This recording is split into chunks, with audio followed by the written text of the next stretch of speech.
Hello students, welcome to lecture number 21. Topic for today's session is product layout. I Dr. Rohan Prabhakar Devale welcome you all. This is online lecture series. The subject operations and supply chain management. Don't forget to like and subscribe. Learning objective for today's sessions are to know the basic concepts of product layout, to understand the merits and demerits of product layout. We will start with the concept of product layout. The product layout can be defined as an arrangement or a mechanism of various machines run to produce the final product in a prescribed order. Product layout has a structured arrangement of various machines that concentrate on producing a single kind of final product. Here, the output of one machine at one step will become the input for the another machine. If all the processing equipment and machines are arranged according to the sequence of operation of the product, then the layout is called as product type of layout. In this type of layout, only one product of one type of product is produced in an operating area. This product must be standardized and produced in large quantities in order to justify the product layout. In production, a product layout refers to a production system where the workstations and equipments are located along the line of production as with assembly lines. Usually, work units are moved along a line that is not necessarily a geometric line but set of interconnected workstation. So, work units are moved along a line by a conveyor. Work is done in small amount of at each of the workstation on the line. To use the product layout, the total work to be performed must be divisible into small tasks that can be assigned to each of the workstations. Because the workstations each do small amount of work, the stations utilizes specific techniques and equipment tailored to the individual job they are assigned. This can lead to a higher rate of production. The raw material is supplied at one end of the line and goes from one operation to the next quite rapidly with a minimum work in functional storage and material handling. The next figure in the PPT shows product layout for two types of product, that is for product A and product B. Just look at the figure. So this is a typical example of product layout. At the left hand side, we can see the input raw materials.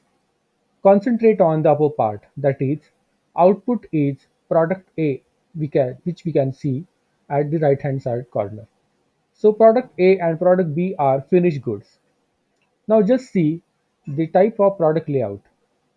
Raw materials at the upper corner, raw materials are input and there are n number of machines, that is, the raw material is undergone through turn, drill, mill, grind, assemble, clean, inspect and pack machineries and departments.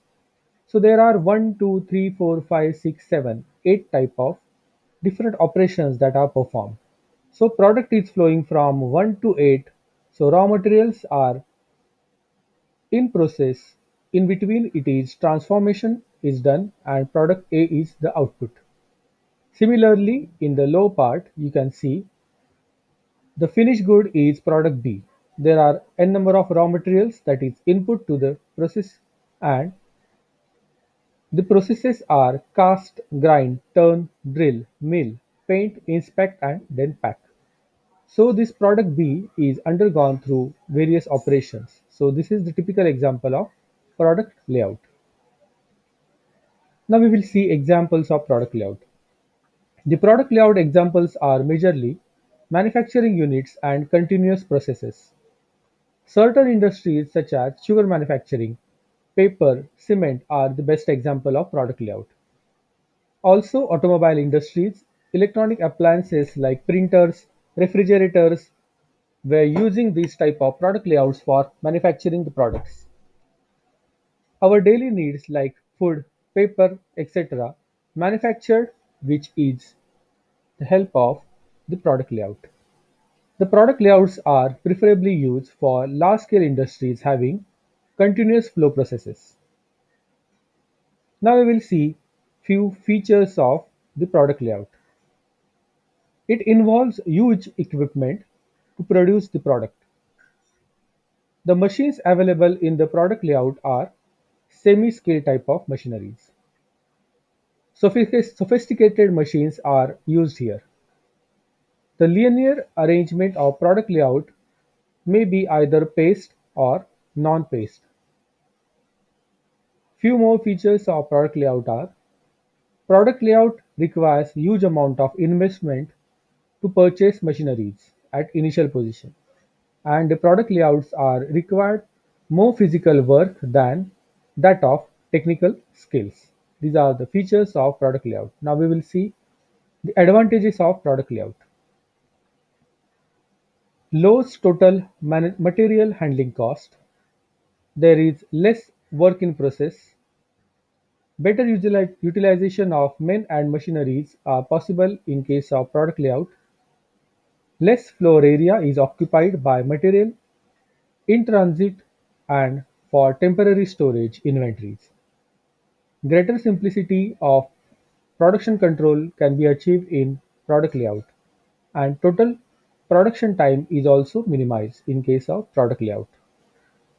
These were the advantages of product layout. Now we will see some limitations or demerits of product layout. No flexibility, which is generally required, is obtained in this type of layout. The manufacturing cost increases with a fall in volume of the production. If one or two lines are running light, there is considerable machine idleness. A single machine breakdown may shut down the whole production line, and specialized and strict supervision is essential for the product layout. Now, this is the typical example.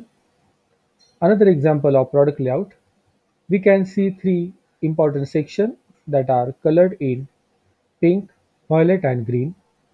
There are various workstations like receiving and storage department, inspection section, and materials and components are undergone through workstation 2, 3, and 4. At assembly feeder, there is a storage department and the workstations are 6, 7, and 8. After that, there is oven department and 9, 10, and 11 are workstations. And at workstation number 10, workstation number 12, storage and shipping department is there. So this is the example of product layout. This is the book of Simba publication, Operations and Supply Chain Management, written by me.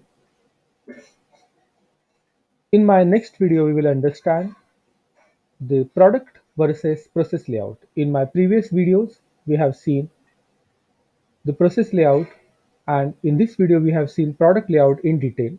And in my next video, we will just distinguish between product versus process layout. Learning outcomes from today's session, we have seen the basic concepts of product layout. We have also seen the merits and demerits of product layout along with the features and examples of product layout. Don't forget to like, share, comment, subscribe, and turn on the bell icon for further notifications. Keep learning, keep thinking, and thanks for watching this video. These are some references I have prepared